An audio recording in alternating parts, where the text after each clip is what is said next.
Hello everyone, and welcome to a new episode of LostinTranslationmon. This time we'll be covering Digimon Ghost Game episode 59, Jiraiya.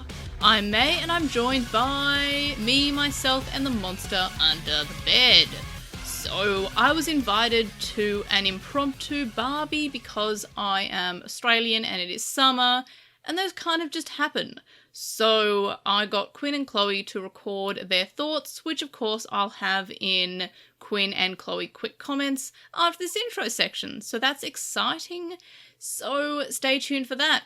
So in terms of synopsis, this week we had Kiyoshiro meeting up with another otaku friend and going to a toku event. But of course the Mon of the Week shows up looking for what he calls is the Jiraiya, which basically he wants to be a crime-fighting vigilante duo alongside with. So, in an act of pure bravery, which surprised me honestly, Kiyoshiro volunteers himself saying that he is the Jiraiya. And this is so the civilians don't get wrapped up in the Mon of the Week shenanigans. So Tonosama Gekomon takes Kiyoshiro and puts him on the back, which means that he starts to more or less merge with the Digimon. They go around fighting crime as he starts to merge more and more into the Digimon. Then we have him learn that there are little warts, I guess, on Tonosama Gekomon, which are actually the previous people that Tonosama Gekomon has taken as Jiraiya. Then we have the rest of the cast show up, evolve their Digimon to Perfect, but then, of course, reach the time limit. Why they go to Perfect and not Mega is not clear. We don't know if you need to unlock Mega each time in a special way, or what have you, or if they just didn't think to because Tonosama Gekomon's just a Perfect, but then again, they don't really seem to mention levels too much in this show, so who's to say? And then, of course, because the time limit runs out, they're back to Child, and Tonosama Gekomon starts beating them up. This makes Galmon lose his temper, which feels fairly minor compared to the other reasons he's lost his temper, and he evolves to Gulas Galmon and demands Hiro to sync with him so that he can rescue Kiyoshiro. Hiro declines this and says that he can rescue him without syncing with the Gulas Galmon, and then Gekomon shows up and says that he will be able to free the other humans, which he does. This upsets Gulas Galmon, and he's about to kill Gekomon. Hiro jumps in the way. Gulas Galmon does his usual, maybe next time, and then reverts to Galmon. And we also see that the three Dark Digimon that we've seen, usually individually, are watching on, that being Black Gargomon, Black Ogremon, and Black Growlmon. Then we have the characters say that Gekomon should be Jiraiya because he's a Digimon, and that's basically it for the episode. So let's move on to Quinn and Chloe quick comments. This was episode 59, Jiraiya. But first, before we get into episode 59, Jiraiya, Quinn, please give us Quinn's Quetchup from episode 58. I really hate that you're calling it that, but alright. So, highlights. Really having a thing besides being the girl for an episode was nice. I was pretty into the stone transformation sequences, although, honestly, I wish a few of them had gotten to stay as just weird, misshapen stone caltrops. I agree. Yeah. There were some meaningful stakes to the episode. She unironically saved the world, which is a little higher than we've typically gone in a Ghost Game episode. Yeah, especially a Ruli episode. Mm-hmm, yeah. These are kind of in no specific order, but Mummymon's inexplicable machine gun. I know it's been in every incarnation, but it was really great with the doctor stuff on to just so good. Pull that off, whip out the machine gun, ready to go. Yep. Dr. Rambo. Let me see here. The absolute just silliness of Ancient Sphinxmon's voice being just opening his mouth and turning on a speaker. I love it. It's so good. I kind of liked the new Mega Dear Rabbitmon or whatever. I honestly liked the evolution sequence more than I liked the new design. Yeah, that's true. Okay, I'll give you that. Fair. And I liked the sort of montage of memories that we did, except for the wedding thing, which was a little weird. It's still a little weird. Yeah. Still a little weird. Yeah. She's in middle school. Yep. And he quotes real old poetry and gives off a lot of dad energy. Yeah. Yeah. Yeah. No, please don't. Yeah. How about your lowlights? So, on the one hand, yes, Ruri got to do the thing and even got to save the world, which is cool. On the other hand, her big chance to be the hero came about because Ancient Sphinxmon insta-iced both of the boys and then just decided not to do the same thing to Ruri for no reason. At any point in the fight, he could have just ended it, and... Yeah. And even based off of his own rules, like, he turned other people into stone slabs for failing a riddle once, and he gave her, like, 2 or 3 riddles for just no real reason. Yeah. It didn't make a lot of sense. And, yeah, especially we're going to turn Ruri into the capstone. Maybe that's a little different, I guess, but give me something. And I really would have liked it if we had maybe, I'm doing these a little out of order with my notes, sorry about that. I would have liked it if we had anyone get a riddle correct and see what would happen. I feel like if you're gonna, murder people for getting a question wrong, they should get some fabulous prizes when they get it right. Yeah, or we should at least establish what happens when they get it right. Exactly. My guess, he keeps asking until you get it wrong because, this was not really designed to be a fair thing. Mm-hmm. So I also really liked the thing about, she wants to find the right hobby for her, and it was interesting to see that, she plays piano and still likes playing, but it was into the recitals. But I also think that we're never going to really see her play a piano again or find a hobby that's just right for her because we don't have that kind of memory across episodes. The hobby that's going to be right for her is trying hobbies, I bet. Yep. Probably. Yeah. But yeah. And new outro wasn't wowing me. Mm-hmm. Yeah. Yeah. I mean, I said it last episode, but they peaked with Monster Disco, and they it's really honestly did. a shame that they keep trying. Yep. Let's see. I think next is favorite character. I went with Bostemon's breasts because we sure do stare at them for like 15 seconds. In the new outro. Yep. We sure do. It's definitely the longest shot of the new outro, except for maybe the last shot, but the last shot also has things that change in it. And yeah. Isn't a still just... frame of someone's breasts. And Jellymon. And Jellymon, who was also there. Yep. How would you rate or rank it?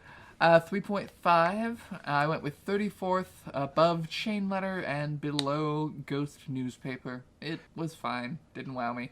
Oh, we're going to have to factor that into your ranking for this one. That's going to add an extra place. Yeah, I'll mention that, and Eric can maybe figure out my numbers maybe slightly off. You're the best, Air. If we put episodes along with it, we'll put which episodes. Yeah, put the above and below, and you're golden, I think. Possibly I'll be off by 1. Yeah.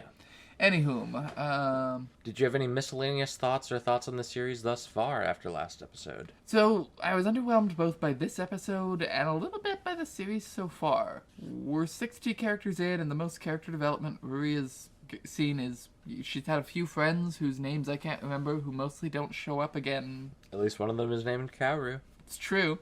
And apparently she has had at least one hobby she gave up on at some point in her life for kind of no reason, but okay. Yeah. And it's just like not any depth there. I can't think of any real personality traits she has beyond being the girl. That's fair. I can relate because I also gave up on piano at one point in my life. That's fair, but did you save the world and then reflect on how eventually you'll find a hobby you like? Look, I'm working up to it, okay? That's fair. So yeah, I think that covers Quinn's Quetchup. Is that accurate? Yeah. Cool. This episode was episode 59, Jiraiya. We watched it. What are our highlights? So let's see. This doesn't really apply, but I will admit that I was hopeful that we had iced a dude in the intro, except we just untriangled everyone later, so... Yep, we sure did. Honestly, it was pretty sick. I will still even give that then the eyeball exploding into more triangles, which that guy should have come back with only one eye. Just saying. Yeah. But yeah, no, it was a cool sequence, and we sure then went on a murder spree that didn't happen. Yeah. I thought that the new girl whose Did we ever learn her name? It may have been said at the very beginning, but If I we certainly did, missed it if so. I missed it, yeah. I'm also very and unclear I apologize for that. How she relates to anything. Is she another scientist? She seems to work with Kiyoshiro. Either way, she's cute, and it was kind of cute to see Kiyoshiro kind of like unwittingly go on a date kind of by accident with her. It was cute. I liked honestly it. was very surprised and pleasantly so that Jellymon didn't see him with a woman and then freak the hell out because that's what she does. Yeah, she didn't freak out until she saw him on Jiraiya. Which, was valid. It was a little more fair, yeah. But yeah. she did kind of scream, "Only I'm allowed to be with Darling," or something like that, rather than, "Oh my god, you're killing him." Yep. The issue wasn't, "Oh my god, he's dying." It's, "Only I'm allowed to get to 400% Yeah, that's my sync man, rate. yeah. We can also ignore that one because it's the same thing. The people who got triangled just got untriangled. But he did make them PolyGONE. Damn right. Except then they came back. Yeah. They got turned to shards, you say. And how's his wife? To shards, you say. Haha, that's a Futurama joke. Hey, we did it. We pinged the boxes. That's the term for that, when you ping the boxes. You know it, baby. Kiyoshiro getting absorbed, though, was pretty wild. Yeah, it was kind of metal. Pretty sick, and even a little Ava, but that was Quinn that brought it up, not me. It's true. The faces were a little bit going to 400% sync rate. And, a little bit. Kiyoshiro was about to get turned to Tang. That's all I'm saying. Yeah. You're not wrong. It's a bit of a stretch to make it Ava, in my opinion, but I definitely see where you're coming from. It's nothing on the next time on. Yeah. Okay, and also we got a hint of plot as a treat, I felt like, which was nice. I mean, we got another Gulus appearance. It's like the third time that we've seen Gulus, and he's just kind of been like, well, whatever. Next time, you'll learn your lesson. I was about to mention that we got a Gulus appearance, and it did not make a highlight. And that's kind of... That sucks a little bit. Yeah, if I'd thought to, I probably would have written it down, but admittedly it didn't really impress upon me enough in the moment for me to write down, ooh, yay, Gulu's appearance. Right, because, he really did just show up. He was gonna do some murdering, except Gekomon decided to stop everything. Yep. Just finally do the thing he could have done at baby, any point. we'll talk about that in the lowlights. Yeah. We did get a hint of plot and a lot of dark Digimon standing around. Ready for lowlights. I am ready for lowlights. So we have established for 59-ish episodes now that the protagonists have a make the innocent bystanders safe button, and instead Kiyoshiro opts to not hit that button, but instead do his I'm Spartacus bit. Yeah. I was honestly surprised when he was just looking for any random human to stand on his back and be Jiraiya and not looking for the real hero. Yep. So, I guess that's a very minor highlight. Yeah. I am, I guess, also minor highlight, glad that it didn't turn out that the real Jiraiya was Hero, because, that was... Yeah. We were kind of worried that might happen. Yep. At one point, Jellymon says, that's the same digital data from the show's venue, and... I guess that's what we're deciding to call the random polygons, but it's bad, and it should feel bad. I'm half tempted to download a different torrent to see if the subtitles are different and see if it made more sense on another one. It's a distinct possibility, because we did go with a different group than usual. Yeah. I'm not sure these were the official Crunchyroll ones, which is usually what we end up with. I think what? Yeah. Anywho, we had to once again make a big deal about the fact that a Digimon was the culprit. And, like, when is it ever not a Digimon? Just once. I'd love to see it be, like, a massive financial crime. Yeah. Or have them just be like, oh, thing has happened, and they're just like, oh no, I wonder what Digimon this is doing. Instead of being like, okay, so, oh, well, the Digimon did it. Oh, a Digimon? Yeah. At very least, what I would really love is for them to assume it's a Digimon and have it turn out to be a ghost. Yeah. Wouldn't that be I mean, nice? we almost got that one episode. We right? did. We It did turns get that out ghost. There was a Digimon and also a ghost. Exactly. Yeah. They decided to both it. Yep, they both it. It's a bit of a more minor highlight, but admittedly, people were getting explicitly triangled in the opening, but in the middle they just kind of got like polygoned. Yeah, there but were then a lot again, of rhombuses. at the end they got untriangled. So maybe we can take that to mean that the people who got polygoned did not get unpolygoned. Only the people who got triangled got untriangled. Sure. But yeah, on that note, so why? Yes, but elaborate for me, please. No. No, just okay, for one thing, this time it matters that an adult saw the Digimon. Yeah. This time, this one person is going to be allowed to remember. not None of the only people who remember- got turned into bricks. Not only remember, but also apparently become the Digimon's, like, caretaker? Yeah. Did she just volunteer to become a Digidestined? I think she did. It kind of seems like it. I'm not going to call this a highlight, but a preemptive miscellaneous thought is that I'm glad that Geckomon wasn't a huge pervert this time. Yeah. My first exposure to this Digimon was in Adventure Colon, where he was apparently the only time he's ever been a huge pervert. So I was glad to not see that, but it did feel a little weird. Yeah. He's pretty weird every time he shows up. But that was definitely the most rapey vibe he ever gave off. So I'm glad we didn't get that. Yeah. But I'm going to stop short of giving them a highlight for that because he just shouldn't have been weird in the first place. Also, just... We saw so many dark Digimon just kind of standing here. Yeah, throughout there this were a whole lot this episode. And I wish we would do something with them. Especially... Besides just have them stand ominously. And they're always dark versions of a protagonist's Digimon from an old season, and I bet that won't matter even a little bit. Yeah, no, it's just there to be recognizable. It's Yep. not going to have any deeper significance, almost guaranteed. Yeah, coming back later with Dark Growlmon, just stop. Yeah. Just stop it. Also, the little Geckomon, you're telling me he could have just freed all of these people He this could have prevented the entire thing. time? None of the kids here needed to get involved. All he ever had to do was tell his boss to please stop murdering innocent people and cruelly and unusually punishing the people who, litter or vandalize. Yeah, or, steal purses, which admittedly is a bad thing, but not worth being Doritoed for. And, yeah, just...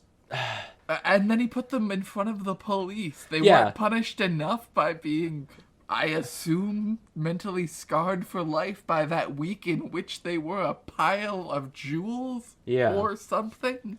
But not only can we just un-Dorito them with the exact same move, but we do it right into a convenient, cavalcade of police that are just right there, already in formation. You know how, when you have a gun and it's able to shoot someone, and then you're able to unshoot anyone? Oh, yeah, you do.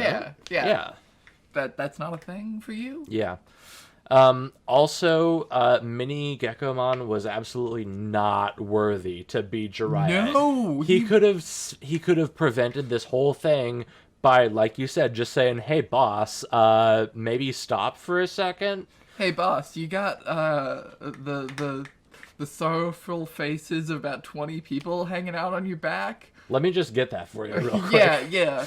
You got this little growth problem? Yeah. Let me... And also, just the last 30 seconds, literally what? Yeah. I don't understand.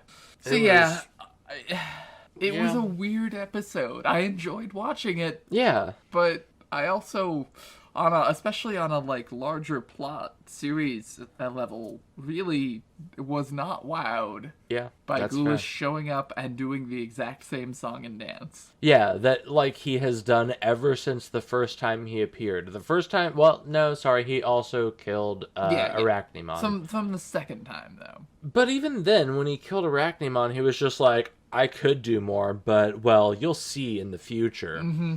And then we've had Picklemon go to the future and come back and not tell us anything about it. Mm-hmm. So, yeah. Favorite character time? Yeah. Okay. My favorite character was Kiyoshira's 400% sync rate with Tonosama Gekkomon.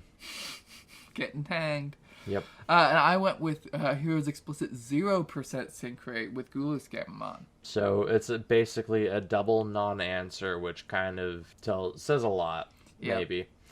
We should note that Hero can apparently choose to set his own sync rate. With Ghoulish Gammamon. Apparently. He just chooses 0 because he's such a great guy. Uh-huh. Yep. Well, I mean, he's trying not to get his head exploded. He learned from Kaoru. He sure did. Anyway. As far as rating ranking goes, I gave this one a 3. It was bad, but, like, it was a fun bad. I was laughing a lot when I didn't know what was going on. She was also fairly drunk.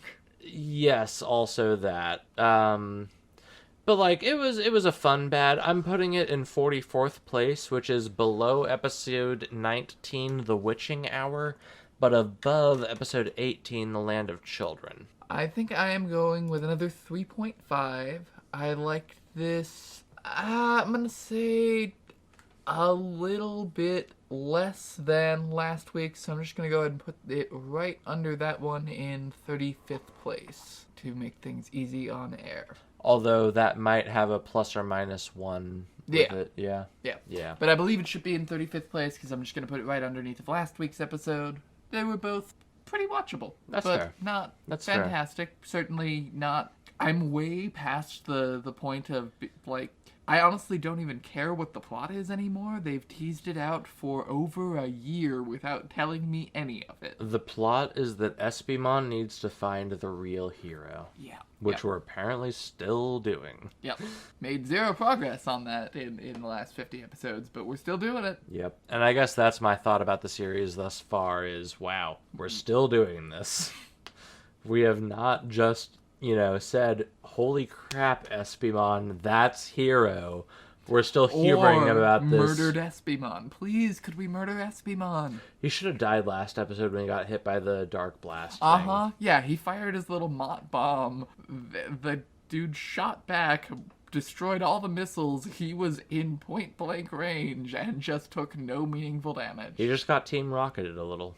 Yep. Not even that much, because he came back later, if I remember right. Yeah. Next episode. It's Water Ghost is the title of it. I see Tokyo 2 underwater. I'm a simple woman. I know what I like. It's pretty Ava. Also, I was pretty into the water spewing out of faces. Yeah, that was pretty sick. That was pretty dope. Yeah. Little horrifying. It seems like it promises to be a pretty good body horror episode. I'm looking forward to seeing what the deal is. And being very surprised when it's a Digimon. Well, yeah. I'm looking forward to seeing how this is going to be a Digimon doing a thing. But I'm also looking forward to seeing them once again being surprised that it is somehow a Digimon doing this thing. Yep. That's all we got, I think. That's it for this week. Yeah. Bye, y'all. Bye. Now back to little old me. Let's discuss my thoughts in May's monologue. So first of all, the highlights. I found the last part with Gekkomon being the frog on the frog's back was kind of cute. How he was going to fight some crime and, I guess, continue to turn people to shattered glass. We do have Tonosama Gekkomon reverting everybody he turned to glass, back and revert them back to human from being glass. I'm not sure if they're going to continue turning people to glass or not. We don't really know. It's a horrifying thought. He's just like, okay, I'll turn them back, but I'll continue to turn people to glass or something. I don't know. But it's still very sweet to have Gekkomon being able to help out like that. We also have a lot of body horror in this episode, from Digimon merging with humans, in the way that Kyoshiro basically, again, can't catch a break and merges with Tonosama Gekomon in the end in the most horrific, gruesome way, or at least I think so anyway. We also have the body horror of the characters being turned to glass. I thought at the start of the episode that they were just killing them, but it was reverted at the end, so there is that, but it was still cool to watch. And of course, it was cool to see Dark Digimon watching on again. That's something that I always find fairly exciting, but they again didn't really do much, and we only saw the 3 that we've seen before. This time at least they were together, but they didn't really do anything. They didn't even hint at anything, they just kind of existed. Still kind of cool to see, and I do like seeing them. It does make me excited for more. We also have LostinTranslationmon wanting to sync with Hiro, which I guess would make him evolve to his perfect form, and that'd be cool, so I guess that's going to happen next time LostinTranslationmon shows up. So overall, this episode existed to lead the way for upcoming episodes, but other than that, I don't have too many highlights, because it was just a stepping stone episode, I guess. My main highlight, of course, being Kyoshiro's act of bravery, where he volunteers himself as the Jiraiya in order to protect the civilians who are just kind of watching, thinking that this is some part of the Toku show that they're currently watching, the stage show that they're watching. That is kind of cool, and I really did appreciate his act of bravery here. It was very, very selfless. It was very courageous, because Kyoshiro himself is scared about the situation. So seeing such an act of bravery come from a character who's fairly scared normally was really meaningful, and I really liked that in general. Now to my lowlights, nobody actually died. Ghost Game has a habit of either killing the characters or just having them basically revert back from something that could have killed them, and I really wish it was more consistent with, like, whether or not it was killing characters or not. I feel like we have killed characters, but not as often as we have just clicked our fingers and they're just back to normal. And then, of course, there's the low light of LostinTranslationmon just feeling a little less exciting this time. Again, it is a stepping stone towards whatever's coming, I guess. One would assume that Hiro does sync with him the next appearance, but for now it's just kind of like, we know that LostinTranslationmon really wants to sync with him, and we know that there are evolutions that we haven't seen yet, so you can just kind of assume what's happening, but this week's episode was kind of just a nudge in that direction, I guess, which, looking at the next few episode synopses and episode titles, I don't think we're going to get one in the next, 3 episodes after this one, but I would assume after that. So just about a month away, I guess we'll start maybe getting back to the plot. So, overall though, yeah, not too many lowlights, but again, this episode felt very stepping stony towards plot. Favourite character, obviously Kyoshiro. I really loved how... I already said how much I loved that act of bravery, but I just thought that was very cool, and it felt very meaningful for the character. In terms of rating, I gave it a 3, so fairly similar to Chloe and Quinn, who gave a 3 and 3.5. And in terms of ranking, it went to 37th place in my ranking. We also have the overall ranking for last week's episode, which is episode 58. And that's 29th place, and then we have this week's episode in the overall ranking being 38th place, with that combination of rankings from our scores. So for 58, it was 11 out of 15, for 59, it was 9.5 out of 15.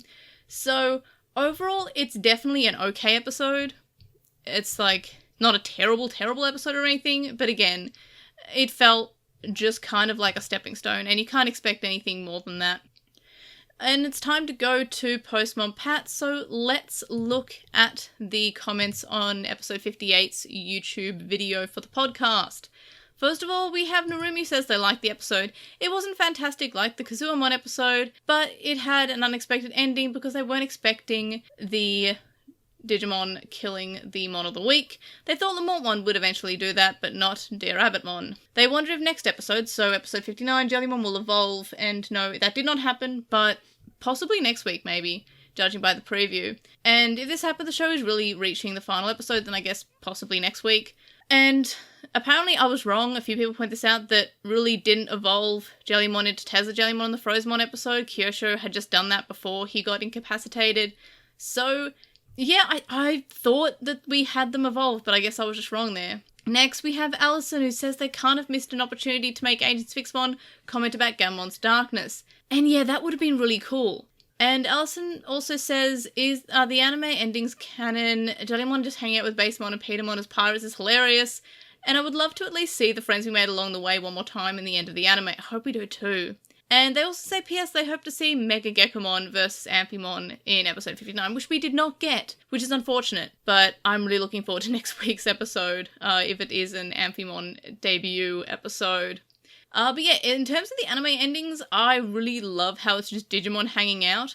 I would love to see Jellymon the pirate hanging out with Petermon and Captain Hookmon and Bestamon. Very cool idea. Duxio, then we'll have Duxio saying, Agents Fixmon's portal reminds me of the Gate of Destiny from the whole thing with Blackwall Greymon. One of those is technically an attack, but they are just opening portals to some place they have no control over. And yeah, probably Digimon do like their portals to vagueness. Mummymon was really nice this episode. They got a pretty decent hint of conflict from him.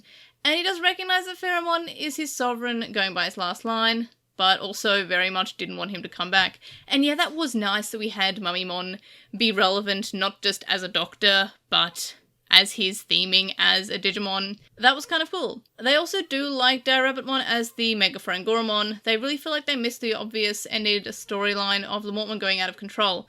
And yeah, that would have been cool to have that, but I guess the werewolf episode was kind of all we might get from that. We've just had him be kind of like a little bit monstrous. Originally, when we first saw the perfect forms of everyone, I thought that Ghost Game was going to be like everyone has a dark evolution or an evolution that we just don't talk about because they're capable of murder. And I guess for some part we got that, but Jellymon's dark evolution that's capable of murder turns out just to be the child level, I guess. So yeah, that's kind of like a little bit of a shame, but I really would have liked Lamontmon just kind of going out of control and that being a whole thing. But it never really seemed to be a huge issue, other than just like sometimes need to be told to stop. And that was kind of a shame. Next we have KG James, who was a bit confused about Ruli talking about not finding her perfect hobby yet. Like, oh, was that the arc in the episode? It was a good episode for her, but they didn't get through the line. And yeah, absolutely same here. I don't understand why that was suddenly mentioned. A few people pointed out that it could just be because that's Angoramon. It's more of an Angoramon episode rather than a Ruli episode. Angoramon has a personality. Angoramon wants to find a hobby, but it coming from Ruli does feel a little bit weird, especially because I would have much rather preferred this being like a riddle battle with Ruli having to solve riddles and then getting an evolution. I don't know. Next, we have Lazy Crocon, who says the episode was good. Body horror made them wince because it was horrifying, and it was. And they honestly find it funny that Hiro wasn't able to think of the riddle because Gammon saying it's a Digimon was a count as his answer, which is a funny way to go. And probably Kyoshiro didn't listen to just screamed the whole time. And yeah, absolutely. Episode 59 seems interesting because the prologue talked about being a hero, so they can only hope that's relevant. Anyway, let's hope for that Evo baby. We didn't get like any new evolutions, but we did get Ghoulish Gammon, so that's kind of cool. And yeah, and they also say that they're waiting for this podcast and the review is kind of becoming one of their favourite things post Ghost Game episode, and that really means a lot. I actually do put quite a lot of work into the podcast, and not just the review video that I put up about each episode of Ghost Game that I edit up and put it on YouTube. I put on a lot of work into everything, so I do appreciate it when people say that they look forward to my stuff, and it really means a lot, so I really do appreciate that comment, so thank you. You've made me incredibly, incredibly happy, and I don't know, it is just nice to know that people are enjoying the product, not really the product, the content, that's a better word for it, the content that I'm putting up, because it does take a lot of time, and when a video doesn't do too well, I'm just like, is it me? Am I the problem? So it is nice that people do appreciate things, and yeah, I just really do appreciate that, so thank you, and I'm glad that the podcast and any of my other videos do provide people with entertainment. Next we have Dash Reinvent, who says they're glad for Dilbertmon, because the Lamontmon was disappointing, which that is an interesting take. I personally feel like the opposite, but that's just my opinion. I like that Lamontmon's wild, but I do think that I guess the gentleman nature doesn't fit with Lamontmon, so I do see where you're coming from. And they say that Lamontmon didn't actually kill anything, but Simbara and Goramon killed Digitamon, Dilbertmon killed Ancient Sphinxmon. Lamontmon never killed anything. That's a very good point. Canon Weissmon usually lands a finishing blow, while Thetismon is a healer. And Lotmon's kind of been underutilized, and hopefully Diblotmon gets more screen time. And yeah, absolutely. That is definitely disappointing that Lamontmon had probably the most amount of, like, potential, I guess. Like, everyone else has kind of existed. Thetismon is a healer, that's kind of cool, that's sweet. Canon Weissmon got kind of annoying how he was just always just doing the final blow. Lamontmon had more potential than both of those and ended up going nowhere. So yeah, I absolutely agree with you. We have user IU who's confused about what the deal is with the shoe, and it could be a yokai thing. Yeah, it's probably like some folktale that is just some folktale reference or mythology that's going over my head. Like maybe you have to take off your shoes before entering the underworld. I don't know, but I'm sure someone can let me know the significance of the shoes, but I can only assume it's something on those lines. So that's it for Postmon Pad, unless I'm missing anything, which I don't think I am.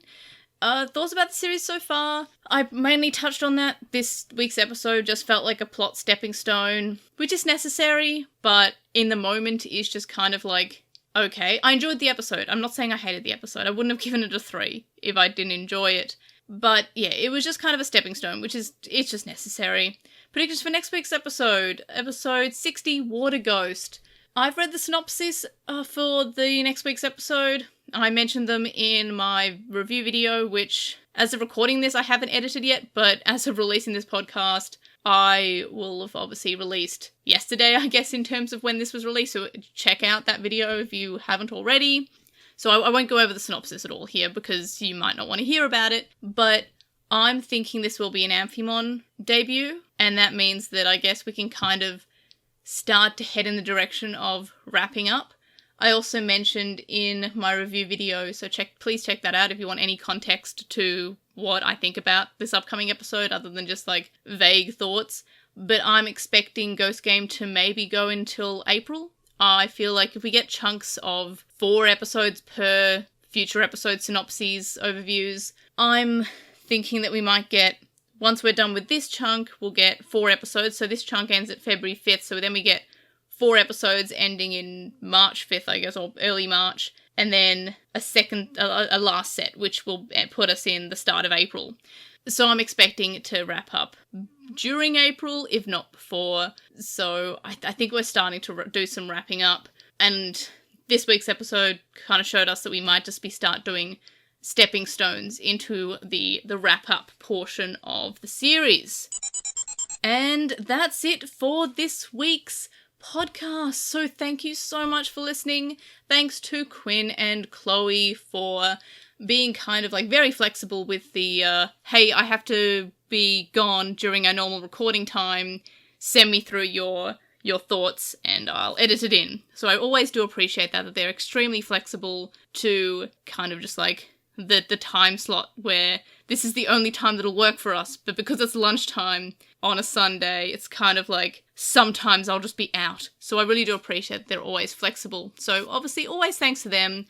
They are wonderful, wonderful co-hosts, and I would be lost without them. So definitely let them know that I love them by joining the Discord server and chatting with us, because I do appreciate them, and I don't think I really say that enough. I always, of course, thank them, but yeah, I'm just very appreciative of them. And of course, you, listener, I am very appreciative of you, because, of course, I wouldn't just do this if, no one was listening. I do enjoy doing it, but I can also just have thoughts internally, but it is nice to be able to share them. So thank you so much for lending me your ears and your bandwidth, I guess, and listening to the podcast, because, as vain as it sounds, the views being more than 0 always makes me happy, or the views and listens, depending on what platform. It's a podcast, so it's available on podcast platforms, but I do just put it on YouTube as well. So I do appreciate it, and anything that's more than 0 views is great. So when I started this podcast, 8 years ago, this podcast turns 10 in 2 years. Oh my gosh. Wow, that's definitely a time. If this podcast was a child, they would basically be a human at this point. They'd be formulating their own thoughts and opinions on things. That is just wild. I could have had a child, instead I had a podcast. So thank you so much to y'all for listening. Really do appreciate that. So, of course, link dumps, link description. Contact us and stay updated. Leave us a comment on this episode on YouTube to join in on the conversation. And for a full list of ways to find the podcast across the internet, you can check out our Linktree, linktr.ee/LostinTranslationmon. If you enjoy the podcast or videos or even my silly little posts online, you can show support by signing up on Patreon and get some cool rewards and help us hit milestones. I think our next milestone is like a weekly or monthly, I can't remember what I said, Atmon review video where I go through each episode and do like what I do for Ghost Game, but it'll be for Atmon, and I'll do that. I'm fairly certain it's weekly, so let's say weekly. And I just go through each episode of Atmon again, and I review it in one video per episode. So that's the next milestone. I'd really like to hit that. So if you haven't already, check out our Patreon. Of course, only if you're able to support us. Just lending me your views and ears and podcast space on your phone or whatever you listen to podcasts on. I do appreciate that as well. And of course, thank you to our current supporters on Patreon. Stephen Reeves, who's WildWest64 on Archive Our Own, Kadawashi Chisai, who can follow on Twitter at Chisai236, Neobu, who says you'd follow Chisai on Twitter at Chisai236, Lizmet, who's Lekmon on Tumblr, Nicholas Emery from Gone Will Hunting, a Hunter Hunter Rewatch podcast, Magnus, Lucas, Jason105, Patrick, Jason, Shelby, Digital Hazard, who's on Twitch at The Digital Hazard, Limus, Tropimon, and Vmon Tamer. You can also make a one-off donation on PayPal, which can be found linked in the description. It's paypal.me/Edgemon. You can also donate me on my Coffee account, ko-fi.com/Airdra. And that's it for another week. So again, thanks to Chloe and Quinn for being extremely wonderful co-hosts. Thank you to y'all for listening. And of course, I'll see you in the next one. Bye!